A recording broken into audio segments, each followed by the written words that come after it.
ኢትዮጵያ በዘመናዋ ታሪኳ እንደ ኤርትራ ጉዳይ የፈተናት፣ እንደ ኤርትራ ጉዳይ ያደማት፣ እንደ ኤርትራ ጉዳይ ያስጨነቃት አንዳችም ፖለቲካዊ ክስተት የለም።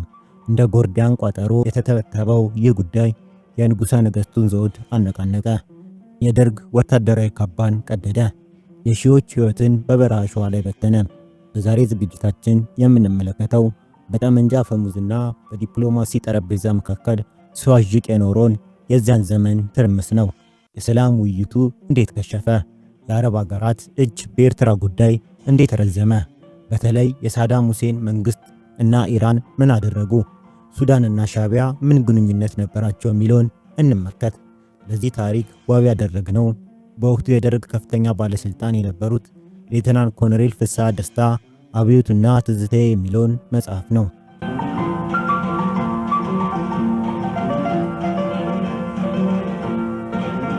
ታሪኩ ወደ ኋላ 1960ዎቹና 70ዎቹ ይወስደናል። የኢትዮጵያ ፖለቲካዊ ትኩሳት ጣራ በነካበት፣ አብዮቱ በፈነዳበት፣ ወንድም በወንድሙ ላይ በጨከነበት በዚያን ዘመን ላይ ነን። ዛሬው ታሪካችን የመሃል ሀገር ፖለቲካ ሳይሆን የኢትዮጵያ መንግስታትን እንቅልፍ የነሳው፣ ስንቱን መሪ የፈተነው፣ ስንቱን ጀነራል ያዋረደውና በመጨረሻም የሀገሪቱን ዕጣ ፈንታ የለወጠው የኤርትራ ጉዳይ ነው። ነገሩ እንዲህ ነው። ኢትዮጵያ በለውጥ ማዕበል ውስጥ ነበረች። የንጉሠ ነገሥቱ ስርዓት ሲንገዳገድ ተማሪው፣ ወታደሩና የከተማው ህዝብ መሬት ላራሹ እያለ አደባባይ ሲወጣ፣ በሰሜን ኢትዮጵያ ግን ሌላ ከባድ ደመና እያጠላ ነበር፣ የኤርትራ ጉዳይ። ይህ ጉዳይ ለኢትዮጵያ ፖለቲከኞች የቤት ስራ ብቻ ሳይሆን እርስ በርስ የሚያባላ የጦርነት አውድማም ሆኖ ነበር። በወቅቱ የነበሩ የኢትዮጵያ ተራማጆች ጉዳዩን የሚመለከቱበት መነጽር የተለያየ ነበር። ልክ አንድን በሽታ ለመፈወስ ዶክተሮች የተለያየ መድኃኒቶችን እንደሚገዙት ሁሉ ለኤርትራ ህመምም የተለያየ ዶክመንት ይቀርብ ነበር።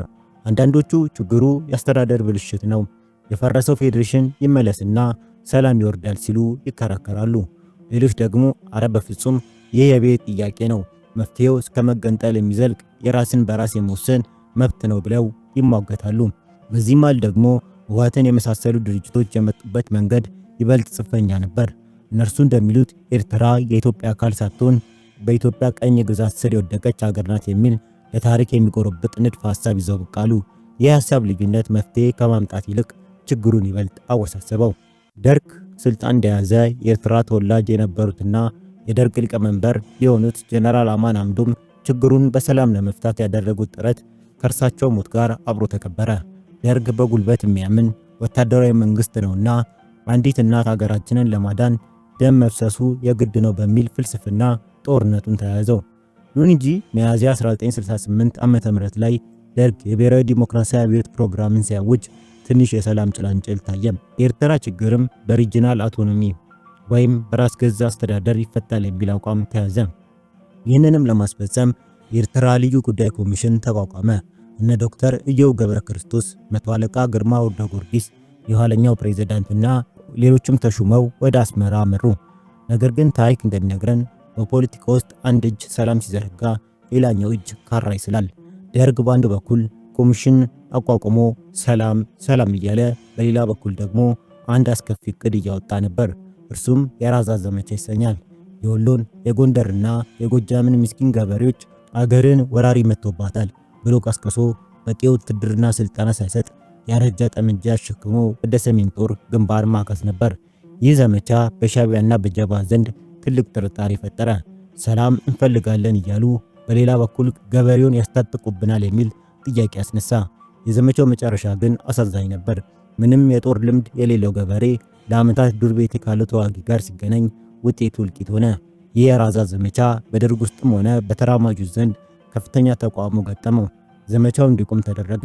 ነገር ግን ቁስሉ አልሻረም ነበር። በወቅቱ የነበሩ አንዳንድ የደርግ አባላትና የፖለቲካ ድርጅቶች በተለይም ሜሶን የመሳሰሉ ኃይሎች ሻቢያ ከጀባ ይልቅ ማርክሲስት ነው፣ ስለሆነም ከኛ ጋር ይግባባል የሚል እምነት ነበራቸው። በዚህ ምክንያት የደርግ የውጭ ጉዳይ ኃላፊ የነበሩት ሻለቃ ሲሳይ አብቴና የመኢሶኑ መሪ አቶ ኃይሌ ፊዳ ከሻዕቢያ መሪዎች ጋር ምስጢራዊ ግንኙነት ጀመሩ። ኮሎኔል መንግስቱ ኃይለማርያምም ለኢሳያስ አፈወርቂ በእጅ ጽሑፋቸው የጻፉትን ደብዳቤ ሻለቃ ሲሳይ ይዞ ወደ አስመራ በረረ። ዓላማው ግልጽ ነበር፤ በጠረጴዛ ዙሪያ መፍትሄ መፈለግ። ነገር ግን የኢትዮጵያ አብዮት ልጆቿን የምትበላበት ወቅት ነበር። ሻለቃ ሲሳይ ከአስመራ እንደተመለሱ የሰላም መልእክተኝነታቸው ወደ ጎን ተትቶ ከነ ብርጋዴር ጀነራል ጌታቸው ናደው ጋር በመሆን መንግስትን ለመገልበጥ ሞክራል ተብለው ተያዙ። የሰላሙ ፊርማ ሲያደርግ ሻለቃ ሲሳይ በደርግ ተገደሉ። የዛን ጊዜ የሰላም ድርድሩም እንደ ሻለቃው ሕይወት የውሃ ሽታ ሆኖ ቀረ።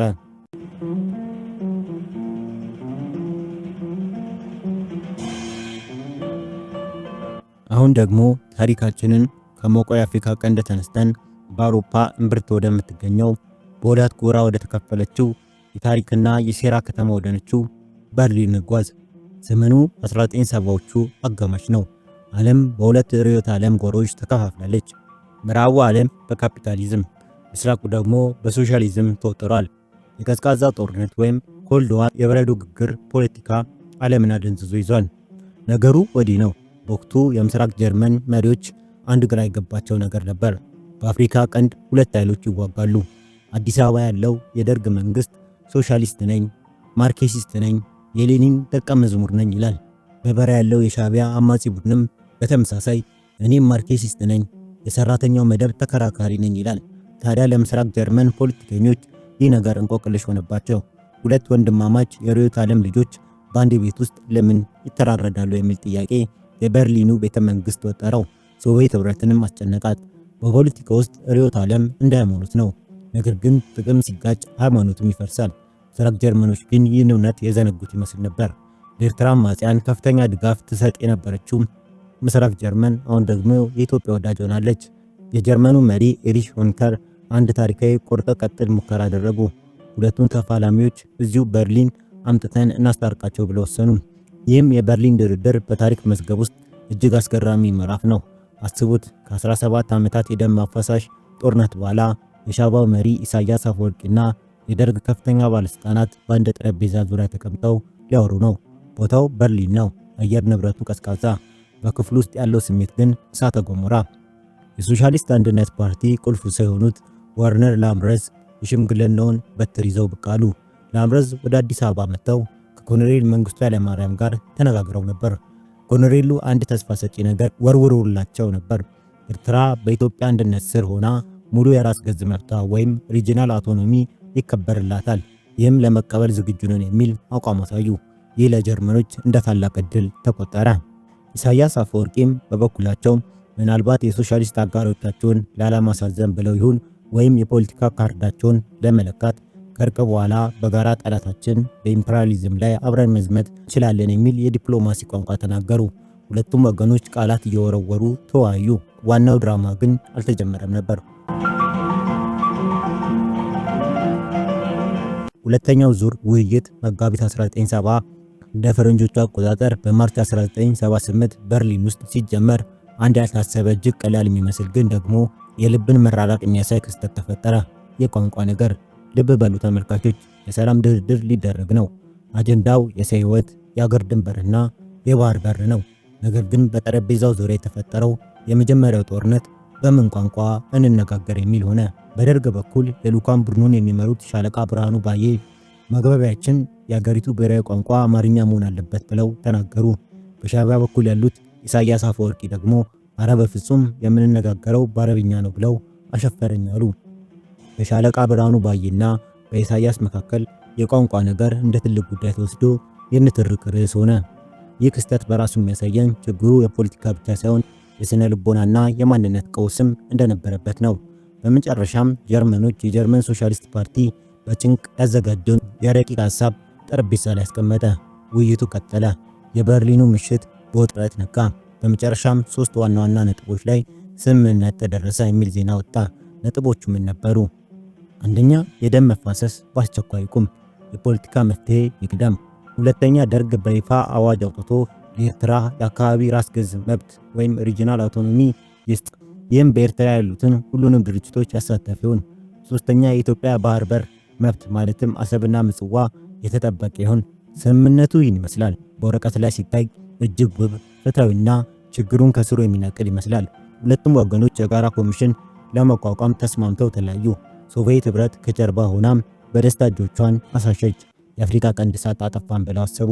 ነገር ግን ወረቀት ላይ የተፈረመው ሰላም መሬት ላይ ሲወርድ እንደ ጠዋት ጤዛ በነነ። ምክንያቱም እምነት አልነበረም። ደርግ ይህን ስምምነት የተቀበለው ጊዜ ለመግዛትና ኃይሉን ለማደራጀት ሲሆን ሻዕቢያም በበኩሉ ይህን መድረክ የተጠቀመው ዓለም አቀፍ እውቅና ለማግኘት እንጂ ከልቡ ኢትዮጵያ ውስጥ ለመኖር ፈልጎ አልነበረም። በርሊኑ ድርድር የምስራቅ ጀርመኖች ታላቅ ጉጉት ተጀምሮ በደርግና በሻዕቢያ አለመተማመን የከሸፈ፣ ቋንቋን በራሱ የጦር መሳሪያ የሆነበት የታሪክ ምዕራፍ ሆኖ አለፈ። የበርሊን ግንብ መፍረስ ሲገባው በወንድማማቾች መካከል ያለውን የጥላቻ ግንብ ግን እየጠነከረ ሄደ። በሌላ በኩል ሌላው በኤርትራ የሚንቀሳቀሰው የኤርትራ ነጻነት ግንባር ጀብሃ መሪ የነበረው አህመድ ናስር በሶቪየት ህብረት ግብዣ ሞስኮ ገባ። እዚያም ከኢትዮጵያ መንግስት ጋር እንዲነጋገር ተደረገ። አህመድ ናስር ሶቪየቶችን ለማስደሰት እኛ የኢትዮጵያን አብዮት እንደግፋለን፣ ከሲአይኤ ጋር ግንኙነት የለንም እያለ የሚል ይገዝት ነበር። በተግባር ግን ከኤርትራ ነጻነት ውጪ አልደራደርም ብሎ ድርድሩን ዘጋው። በሌላ በኩል የኤርትራ ችግር እሳት ላይ ቤንዚን ያርከፈከፈው የአረብ ሀገራት ጣልቃ ገብነት ነበር። እነ ሶሪያ፣ ኢራቅና ሳውዲ አረቢያ ኤርትራን የአረብ ሊግ አካል ለማድረግ ዶላርና የጦር መሳሪያ ያግበሰብሱ ነበር። ኢትዮጵያ ቀይ ባህርን እንዳታገኝ፣ በዚህም አብዮቱ እንዲቀለበስ ጂኦፖለቲካዊ ሥራ ይጎነጉኑ ነበር። ከነዚህ ሀገራትም በተለይ ለኢትዮጵያ አብዮት እውነተኛ ወዳጅ ሆና የተገኘችው የየመን ሪፐብሊክ ወይም ደቡብ የመን ብቻ ነበረች።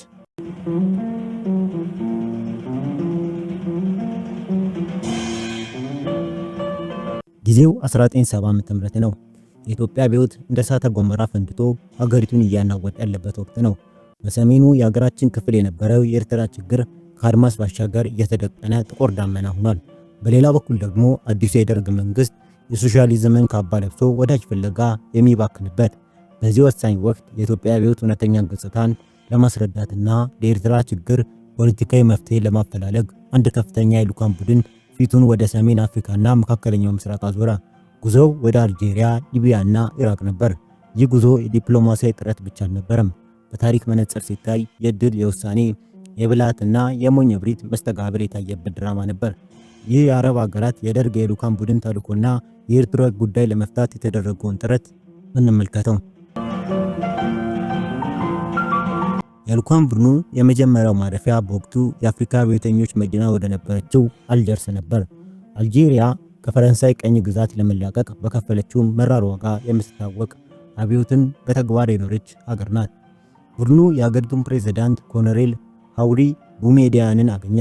ቡሜዲያን በወቅቱ የአፍሪካ ፖለቲካ ውስጥ ትልቅ ስም የነበራቸው፣ የተባበሩት መንግስታት መድረክ ላይ ሳይቀር ሶስተኛው ዓለም ድምፅ በማሰማት የሚታወቁ መሪ ነበሩ። ልዑኩ የኢትዮጵያን አብዮት ሂደት ለማስረዳት ሲሞክር ኮሎኔል ቡሜዲያን ጣልቃ ገቡ። ነገሩን በቅርቡ እንደሚከታተሉ ጠቅሰው የተናገሩት ንግግር የታሪክ ፍሰትና የፖለቲካ ፍጥነትን የሚለካ ወርቃማ ቀልድ ነበር። እናንተ ሰዎች አሉ ፕሬዝዳንት ፈገግ ብለው፣ የ3000 ዘመን ችግር በ3 ዓመት ለማቃለል በመሮጥ ላይ ያላችሁ ይመስለኛል አሉ። ይህ አባባል ቀላል ይመስላል እንጂ የደርግን የችኮላ እርምጃ፣ ተከታታይ ስር ነቀል አዋጆችና የፖለቲካ ትኩሳት በሚገባ የለካ ነበር። የውይይቱ ዋና አጀንዳ ግን የኤርትራ ጉዳይ ነበር። ቡሜዲያን እንደ ወታደርም እንደ ፖለቲከኛም የበሰሉ ነበሩ። ምክራቸው እንዲህ የሚል ነበር: የኤርትራን ችግር በሰላም ለመፍታት የምታደርጉትን እንደግፋለን። ነገር ግን ዓለም አቀፍ ድጋፍ ለማግኘት አማጽያኑን ጫና ውስጥ ለመክተት ቀድሞ የነበረውን የፌዴራል አስተዳደር ለመመለስ ዝግጁ መሆናቸውን በይፋ አወጁ የሚል ነበር። ቡሜዲያንም ጠቢብ ነበሩ። አማጽያኑ በወቅቱ በወታደራዊ የበላይነት ላይ ስለነበሩ ይህን የሰላም ጥሪ እንደማይቀበሉ ያውቃሉ። ነገር ግን ኢትዮጵያ ይህንን በማወጅ የሞራል የበላይነቱን ትወስዳለች። አልጄሪያን ጨምሮ ገለልተኛ ሀገራትም አማጽያኑ እምቢተኛ ብለው ለማውገዝ ሆነ ጫና ለማሳረፍ በር ይከፍትላቸዋል። የዲፕሎማሲ ጨዋታ ረቂቅ ነበር። አልጀርስ ዲፕሎማሲያዊ ጉዞ በቡሜዲያን የመፍትሄ ሐሳብ በተልዕኮ ቡድኑ ተወያይቶ ከጨረሰ በኋላ ጉዞውን ወደ ሊቢያ ትሪፖሊ አደረገ። ቡድኑ ጉዞውን ወደ ሊቢያ ቀጠለ። የጉዞ መጓጓዣ ራሳቸው ፕሬዝዳንት ቡሜዲያን ያዘዙት የግል አውሮፕላን ነበር። ትሪፖሊ ሲደርሱ የጠበቃቸው የሊቢያው አብዮታዊ መሪ ጋዳፊ ነበሩ። ጋዳፊ በወቅቱ የአፍሪካ የአረብ ፖለቲካን በአዲስ መልክ ለመቀየስ የሚዳክሩ ያልተጠበቀ ጸባይ ያላቸው መሪ። ጋዳፊ ስለ ኢትዮጵያ ንጉሣዊ አገዛዝ የነበራቸውን ጥላቻ ከአዲስ አበባው የአፍሪካ አንድነት ድርጅት ጉባኤ ጀምሮ የነበረ ነው። ሚኒስትራቸው በጉባኤ ላይ ንጉሱን በማጋለጥ ለአብዮቱ መፈንዳት አስተዋጽኦ እንዳደረጉ በኩራት ገለጹ። ነገር ግን ሊቢያ በሁለት ቢላዋ የምትበላ ሀገር መስላ ታየች። በኤርትራ ጉዳይ ላይ ጋዳፊ እንዲህ አሉ። አማጽያኑን ስረዳ ቆይተናል። ይህ ድጋፍ ዝም ብለን ማቆም አንችልም። ነገር ግን የራስ ገዝ አስተዳደር ለመስጠት ፈቃደኛ ከሆናችሁ ይህንን ይዘን ጫና ልናደርግ እንችላለን አሉ ጋዳፊ። የሚገርመው ነገር በጋዳፊ ቤተ መንግስት እንግዳ ማረፊያዎች የተሰቀሉት ካርታዎች ኤርትራን እንደ አንድ የአረብ ዓለም አካል አድርገው የሚያሳዩ ነበሩ። በተለይ በወቅቱ ሊቢያ ትረዳ የነበረው በምዕራባዊ ቆላ የሚንቀሳቀሰውና በእስልምና የሚመራው ጀብሃን ነበር። የልዑካን ቡድኑ መሪም ይህን ስህተት ለማረም የኤርትራንና ኢትዮጵያን ታሪካዊ ትስስር በዘዴ ያስረዱ። ጋዳፊ ምንም እንኳን ካርታቸው ሌላ ቢልም ለጊዜው በሰላማዊ መፍትሄ ለመተባበር ቃል ገቡ። በከፊል ተስፋ ጋር ቡድኑ ወደ ኢራቅ ባግዳድ አመራ። እዛ የጠበቃቸው ፈተና ግን ከባድ ነበር። ኢራቅ በወቅቱ በባዕዝ ፓርቲ የምትመራ የአረብ ብሔርተኝነት እንደ ሃይማኖት የምታራምድ ሀገር ነበረች። የኢራቅ ባለስልጣናት ለኤርትራ ጉዳይ ባለቤት ነን እስከ ማለት የሚደርሱ ነበሩ። የኤርትራ አማጽያን በባግዳድ ቢሮ መክፈት ብቻ ሳይሆን የባዕዝ ፓርቲ ማዕከላዊ ኮሚቴ አባላት ጭምር ነበሩ። የልዑካኑ ቡድን ያነጋገረው የሳዳም ሁሴን ቀኝ እጅና የፓርቲው ርዕዮተ ዓለም መሐንዲስ የነበሩትን ታሪክ አዚዝን ነበር። ታሪክ አዚዝ ምንም እንኳን ክርስቲያን ቢሆኑም የአረብ ብሔርተኝነት ዋነኛ ጠበቃ ነበሩ። ውይይቱ እንደተጀመረ ታሪክ አዚዝ ድምፃቸውን ከፍ አድርገው ኤርትራ አረባዊት ሀገር ናት፣ በክርስቲያኗ ኢትዮጵያ የተጨቆነች ስለሆነ መርዳታችን የተቀደሰ ተግባር ነው ሲሉ ተመጻደቁ። በዚህ ጊዜ አንድ አስቂኝ ሆኖም አስተማሪ ክስተት ተፈጠረ። የልዑካን ቡድኑ መሪ በባግዳድ የጀብሃ ተወካይ የነበረውን ዑመር የተባለ ሰው አስታወሱ። ዑመር በቆዳው ቀለም እጅግ ጥቁር የሆነ ሰው ነበር። ኢትዮጵያዊ ተደራዳሪ ታሪክ አዚዝን ለመሆኑ ያ ዑመር የሚባለው ሰው አረብ ነው ወይ ሲሉ በፌዝ ጠየቁ። የታሪክ አዚዝ መልስ ግን አጭርና የርዕዮተ ዓለማቸውን እውርነት የሚያሳይ ነበር። አረብ ነኝ ካለ አረብ ነው ብለው በቁጣ መለሱ። ክርክሩ ከረረ። የልዑካን ቡድኑ መሪ የኢራቅን ድርብ መመዘኛ ወይም ደብል ስታንዳርድ አጋለጡ። እናንተ ኩርዶች እንዳይገነጠሉ እየተዋጋችሁ የኢትዮጵያ አካል የሆነችውን ኤርትራን ለመገንጠል ትደክማላችሁ። የኤርትራ መፍትሄ ያለው በኢትዮጵያ ሕዝብ እንጂ በኢራቅ እጅ አይደለም በማለት ጠንካራ መልእክት አስተላለፉ። በወቅቱ ከፕሬዝዳንት ሳዳም ሁሴን ጋር የነበረው ግንኙነትም ቀዝቃዛ ሆነ። ከሶስቱ ሀገራት ጉብኝት መልስ የልዑካኑ ቡድን በተለይም የአልጄሪያው ፕሬዝዳንት ቡሜዲያን የሰጡትን ፌዴሬሽኑን የመመለስ ሀሳብ ለሊቀመንበር መንግስቱ ኃይለማርያም አቀረቡ። ይህ ሀሳብ በወቅቱ የነበረውን ደም ማፋሰስ ለማስቆም ወሳኝ ቁልፍ ሊሆን ይችል ነበር። ቀደም ሲል አፄ ኃይለ ሥላሴ ኤርትራን ወደ ጠቅላይ ግዛትነት ዝቅ በማድረግ የፈጸሙት ስህተት ለማረም የሚያስችል እድል ነበር። ነገር ግን ኮሎኔል መንግስቱና የደርግ አመራሮች በሶሻሊስት ሴንትራሊዝም ወይም ማዕከላዊነት አስተሳሰብ ታውረው ነበር። የምዕራቡ ዓለም የፈጠረው ፌዴሬሽን እንደ ኋላ ቀርነት ለአብዮቱ እንደማይመጥን አድርገው ቆጠሩት። ምክሩን ውድቅ አደረጉት። በሌላ በኩል የሶማሊያ ወረራ ከተቀለበሰ በኋላ መንግስቱ የኩባና የሶቪየት ጦር በኤርትራ ምድርም እንዲዘምት ፈልገው ነበር። ነገር ግን ኩባዎች እምቢ አሉ። ፊደል ካስትሮ በሃቫና መንግስቱን ሲያነጋግሩ በኤርትራ ጉዳይ የሚያዋጣው ፖለቲካዊ መፍትሄ ብቻ ነው በማለት ወታደሮቻቸው በኤርትራ ውጊያ እንደማይሳተፉ በግልጽ ነገሩ። የሶሻሊስት ጎራ ወዳጆችም ኩባ፣ ሊቢያ፣ ደቡብ የመን መንግስቱ ላይ ጫና አደረጉ። በዚህ ጫና ምክንያት ሰኔ 1970 ላይ አንድ ትልቅ ጉባኤ በአዲስ አበባ ተጠራ። ሆኖም የሰላም እድሉ በሁለት ወገን እብሪት ተጨናገፈ። ሻዕቢያ በወታደራዊ በላይነት በነበረበት ወቅት የሰላም ጥሪውን ንቆ ጦርነት ተፋፋመ። ወደ አስመራ የሚቃረቡ መንገዶችን በመዝጋት ምጽዋን ለመያዝ ከፍተኛ ማጥቃት ዘመቻ ሰነዘረ። ደርግም የህዝብ ተወካዮችን ሰብስቦ እስከ መጨረሻው የደም ጠብታ እንጓጋለን የሚል ውሳኔ አሳለፈ። የደርግ መንግስትም በ1970 መጨረሻም በመልሶ ማጥቃት ዘመቻ ሻዕቢያን ከደጋው ኤርትራና ከምጽዋ በማባረር ወደ ምዕራባዊ ቆላ እንዲሰባሰብ አደረገው። ሻዕቢያ ሲያሸንፍ ሰላምን ይንቃል፣ ደርግ ሲያሸንፍ ለሰላም ጀርባውን ይሰጣል። የኃይል ሚዛኑ መለዋወጥ እንጂ የህዝቡ ሰላም የሁለቱም ዋነኛ አጀንዳ አልነበረም። የአልጄሪያ፣ ሊቢያ እና ኢራቅ ጉብኝት የሚያሳየን አንድ እውነት አለ። ዲፕሎማሲያዊና ዓለም አቀፍ ምክሮች ጠረጴዛ ላይ ቀርበው ነበር። የአልጄሪያው ቡሜዲያን ምክር ቢሰማ ኖሮ ምናልባት የኢትዮጵያ ኤርትራ ታሪክ በሌላ መልክ ይጻፍ ነበር። ነገር ግን በሶሻሊስት ርዕዮተ ዓለም ክዳን የተሸፈነው ወታደራዊ እብሪት የሰላምን ድልድዩን አፈረሰው። የ3000 ዘመን ችግር በ3 ዓመት ለመፍታት የነበረው ሩጫ በመጨረሻ 30 ዓመት የፈጀ ደም አፋሳሽ ጦርነትን ወለደ። ታሪክ ሰሚ ሲያጣ ራሱን ይደግማል የሚባለው ለዚህ ነው።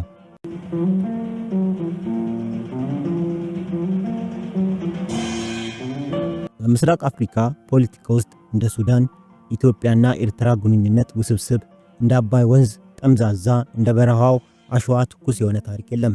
ሱዳንና ኢትዮጵያ በሺዎች የሚቆጠሩ ኪሎ ሜትር ድንበር የሚጋሩ፣ ወንዝ የሚያስተሳስራቸው፣ ህዝብ የሚያዛምዳቸው ግዙፍ የአፍሪካ ሀገራት።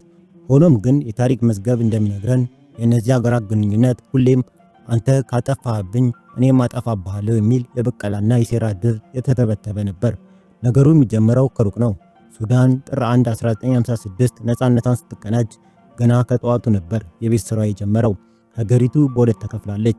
አንደኛው ሰፊ የአረብ ባህልና የእስልምና ሃይማኖት የሰፈነበት የበለጸገው ሰሜናዊ ክፍል ሲሆን፣ ሁለተኛው ደግሞ በክርስትናና በተለያዩ እምነቶች የሚመራው ልማት ያልደረሰበት ኋላ ቀሩ ደቡባዊ ክፍል ነበር። የቀኝ ግዛት ውርስ የሰሜንና የደቡብ ልዩነት በሱዳን ምድር ላይ የደም መፋሰስን ዘርን ዘራ። በ1962 በደቡብ ሱዳን የተነሳው አመጽ በ1963 ቅርጹን ቀይሮ አናንያ ወይም መርዛማ እባብ በሚል ስያሜ ብቅ አለ። ይህ ቡድኖም የሰሜኑን መንግስት መፋለም ጀመረ። የሰሜኑ መንግስትም በአየር ደበደባቸው፣ መንደሮቻቸውን አቃጠለ። በዚህ ጊዜ ነበር ኢትዮጵያ ወደ ምስሉ የገባችው። ለምን ቢሉ ሱዳን በወቅቱ ከግብጽ ጋር በማበር በአባይ ጉዳይ ኢትዮጵያን ለመቆጣጠር እንዲሁም ከኤርትራ ምዕራባዊ ቆላ ህዝብ ጋር ያላትን ትስስር ተጠቅማ የኤርትራ አማጽያን መሸሸጊያ፣ መጠጊያና የስንቅ ማቅረቢያ ሆና ነበር። ብድር በምድር ነው አለች ኢትዮጵያ። የካርቱም መንግስት ለኤርትራ አማጽያን ሲያደላ፣ አዲስ አበባ ደግሞ ከደቡብ ሱዳን ሸሽተው ለመጡት ስደተኞች እጇን ዘረጋች። በእስራኤል ወታደራዊ አሰልጣኞች ታግዛ አናንያን ማደራጀትና ማሰልጠን ጀመረች። ፖለቲካው የኔ ቤት እሳት ከለኮስክ ያንተም አላስቀርልህም አይነት ሆነ። ጊዜው እየገፋ ሲሄድ በሱዳን ስልጣን የያዙት ፕሬዝዳንት ጃፋር ኔሜሪ የደቡብ ሱዳንን ችግር በጦርነት መፍታት እንደማይቻል ተረዱ። በምዕራባውያን ሸምጋይነት በቤሩት በሚስጥር የተደረገ ውይይት ሰላም ለማውረድ ተስማሙ። ይህ ሰላም ስምምነት በአፍሪካ መዲና አዲስ አበባ በግርማዊ ቀዳማዊ ኃይለ ሥላሴ አደራዳሪነት ተፈረመ። ለአፍታም ቢሆን ጠመንጃዎች ዝቅ አሉ፣ ተስፋን ፈነጠቀ። በኢትዮጵያ በኩል በ1967 በለውጡ ዋዜማ ስልጣን የያዙት ሌተናል ጀነራል አማን ሚካኤል አምዶም ለሱዳን ልዩ ቀረቤታ ነበራቸው። አማን ያደጉት ሱዳን ነው። አረብኛ እንደ አፍ መፍቻ ቋንቋቸው ይናገራሉ። ኔሜሪ ከአማን ጋር ሲገናኙ የራሳችን ሰው ብለው ነበር የተቀበሏቸው። አማን የጀመሩትን የኤርትራን ችግር በሰላም ለመፍታት ጥረት ኔሜሪ ሊያግዙ ቃል ገብተው ነበር። ነገር ግን ታሪክ ጨካኝ ነው። ጀነራል አማን በገዛ ወገኖቻቸው ተገደሉ። ይህ ግድያ የኔሜሪን ልብ ሰበረ። ከዚያም አልፎ ንጉሠ ነገሥቱ ከስልጣን መውረድ፣ የደርግ መምጣት ነገሮችን አቀዛቀዘው። ኔሜሪ ፊታቸውን አዞሩ። የቀድሞ ወዳጅነት ወደ ቀድሞ ጠላትነት ተቀየረ። ኔሜሪ ወደ ምዕራቡ ዓለምና ወደ አረብ ሀገራት በማዘንበል የኤርትራ አማጽያንን መርዳት ብቻ ሳይሆን ኢዲዩ የተባለውን የኢትዮጵያ ተቃዋሚ ኃይል በይፋ ማስታጠቅ ጀመሩ። በሁለቱ ሀገራት መካከል ያለው ውጥረት ቢከርም ፖለቲካ ተለዋዋጭ ነው። በካርቱም የኢትዮጵያ አምባሳደር የነበሩት አንጋፋው ዲፕሎማት አቶ ይልማ ታደሰ ድንጋይ የሆነውን የኔሜሪን ልብ ለማለሳለስ ከፍተኛ ጥረት አደረጉ። ጥረታቸውን ፍሬ ያፈራ። ታኅሳስ 11 ቀን 1971 ዓ.ም ፕሬዝዳንት ኔሜሪ ለሊቀመንበር መንግስቱ ኃይለማርያም የግብዣ ጥሪ ያቀረቡ። አስቡት፣ በድንበር ላይ ጦር እየተደጋገኑ በቤተ መንግስት ግን እጅ ይጨባበጣሉ። የካቲት 1971 በሴራሊዮን ፍሪታውን በተደረገው የአፍሪካ መሪዎች ጉባኤ ላይ መንግስቱና ኔሜሪ ተገናኙ። መንግስቱ ኃይለማርያምም ልዑካናቸውን አስከትለው ካርቱም ለ5 ቀናት ጎበኙ።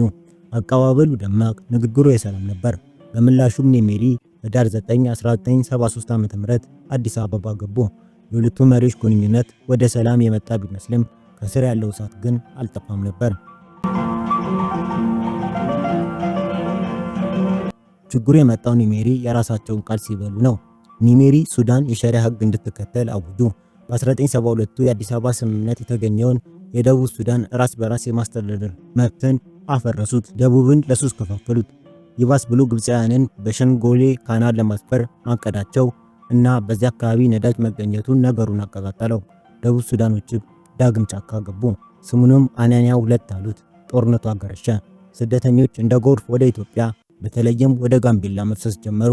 በጋምቤላ የነበረው የሰፓኮ ተጠሪ በርካታ የደቡብ ሱዳን ሰዎች ድንበር ጥሰው እየገቡ ነው፣ መሳሪያ ያዙም አሉበት የሚል መረጃ ወደ ማዕከል ላከ። የሚገርመው ነገር የአዲስ አበባው የደህንነት መስሪያ ቤት ስለዚህ ጉዳይ መረጃ አልነበረውም። ጉዳዩን ለማጣራት ኮሎኔል አለሙ ጥበቡ የኢሰፓ የደህንነት ዘርፍ ምክትል ኃላፊ፣ ኮሎኔል መርሻ ቀጸላና አቶ ሞገስ ሀብተ ማርያም ወደ ጋምቤላ በረሩ። ወደ አዱራ ሄሊኮፕተር ሲሄዱ የሱዳን ወታደሮችና ሚሊሻዎች ተሰባስበው ወደሚጠብቁት አንድ ትልቅ የሳር ጎጆ ቤት ጠቆሙ። የልኡካን ቡድኑ ሲጠጋ ጥበቃው ጠበቅ ያለ ነበር።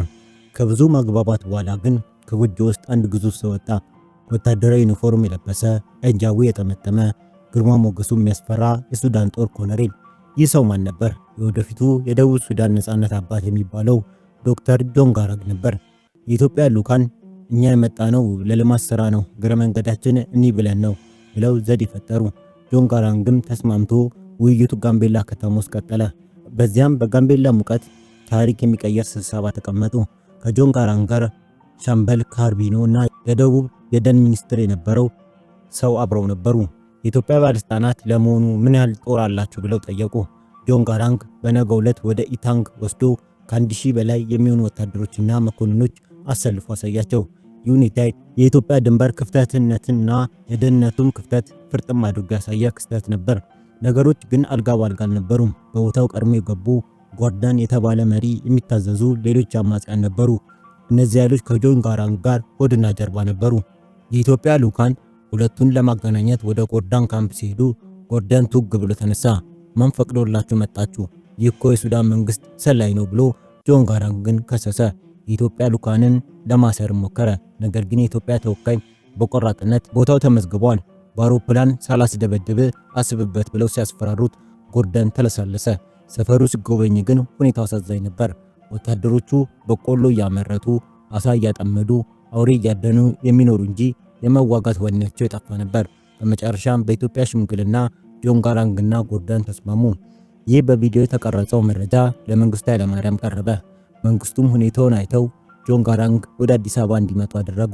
በዚያም የደቡብ ሱዳን ነፃ አውጪ ድርጅት ወይም SPLM ተመሰረተ።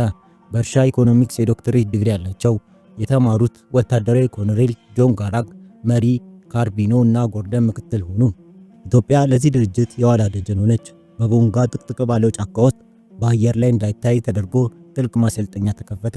ሜጀር ጀነራል መስፍን ገብረቃል በበላይነት እየመሩ ኢትዮጵያውያን የአየር ወለድ አሰልጣኞች የጆን ጋራንግን ጦር አሰለጠኑት፣ አስታጠቁት። የኤርትራ አማጽያንን የምታስታጥቀው ሱዳን ኢትዮጵያ በጆን ጋራንግ ክንድ መለሰችላት። በዚህ የፖለቲካ ጨዋታ ውስጥ ሌላ ተዋናይ ገባ። የሊቢያው ኮሎኔል ጋዳፊና ኔሜሬ ደግሞ አይዋደዱም ነበር። ኔሜሬ በ1968 ዓ.ም የተደረገብኝን የመፈንቅለ መንግስት ሙከራ የደገፈው ጋዳፊ ነው ብለው ያምኑ ነበር። ይህ የሰሙት ጋዳፊ ኢትዮጵያ የሱዳን አማጽያን እየረዳች መሆኑን ሲያውቁ የጠላቴ ጠላት ወዳጄ ነው ብለው መሳሪያና ገንዘብ አርከፈከፉ። በኢትዮጵያና በሊቢያ እርዳታ የጆን ጋራንግ ጦር በሱዳን መንግስት ላይ ከባድ ክንድ አሳረፈ። በ1985 ጀነራል ኔሜሪ ወደ አሜሪካ ለሕክምና በሄዱበት በጀነራል ሳውራ አልደሃብ ተገለበጡ። ዘመኔ ኔሜሪ አከተመ። ጋዳፊ ወዲያውኑ ከአዲሱ መንግስት ጋር ወዳጅነት ፈጠሩ። እርዳታቸውን አቋረጡ። በሱዳን አልማዲ ስልጣን ይዘው ከጆን ጋራንግ ጋር አዲስ አበባ ላይ ሊደራደሩ ሞክረው ነበር። ነገር ግን ብዙም ሳይቆይ ጀነራል ኦማር አልበሽር በመፈንቅለ መንግስት መጡ። አልበሽር እንደመጡ የኤርትራ አማጽያን ሻቢያን መርዳት አጠናከሩ። ፕሬዝዳንት መንግስቱም እዛም ቤት እሳት አለ ተጠንቀቁ ብለው መልእክት ላኩ። አልበሽር ግን አልሰሙም። የኢትዮጵያ ለጆን ጋራንግ የምትሰጠውን ድጋፍ እጥፍ ድርብ አደረገችው። ሁለቱም መንግስታት ደርግና የሱዳን መንግስት የራሳቸውን ችግር በጠረጴዛ ዙሪያ ከመፍታት ይልቅ የጎረቤታቸውን ቤት በእሳት ማያያዝ መረጡ። አልበሽር ሻቢያን በመርዳት ኤርትራን አስገነጠሉ። ኢትዮጵያም ለደቡብ ሱዳን ነጻነት መሰረት ጣለች። በመጨረሻም ለራሷ ያላወቀች ለቅዱስ ገብርኤል መድኃኒት ጠየቀች እንዲሉ ሱዳን ኢትዮጵያን ለማዳከም በጫረችው እሳት እሷም ተለበለበች። ዛሬ ላይ ሆነን ስናየው የዚያ ዘመን የሴራ ፖለቲካ ውጤት የሁለቱንም ሀገራት ዕጣ ፈንታ ቀይሮት እናገኛለን። አሁን ላይ ደቡብ ሱዳን ሀገር ናት፣ ኤርትራም ሀገር ናት። የዛሬ ታሪካችን ይህን ይመስል ነበር። አብሮን ስለነበሩ እናመሰግናለን።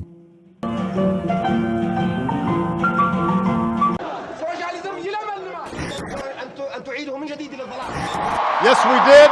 We have not done much. Addis Ababa. I'm Jeff Bezos.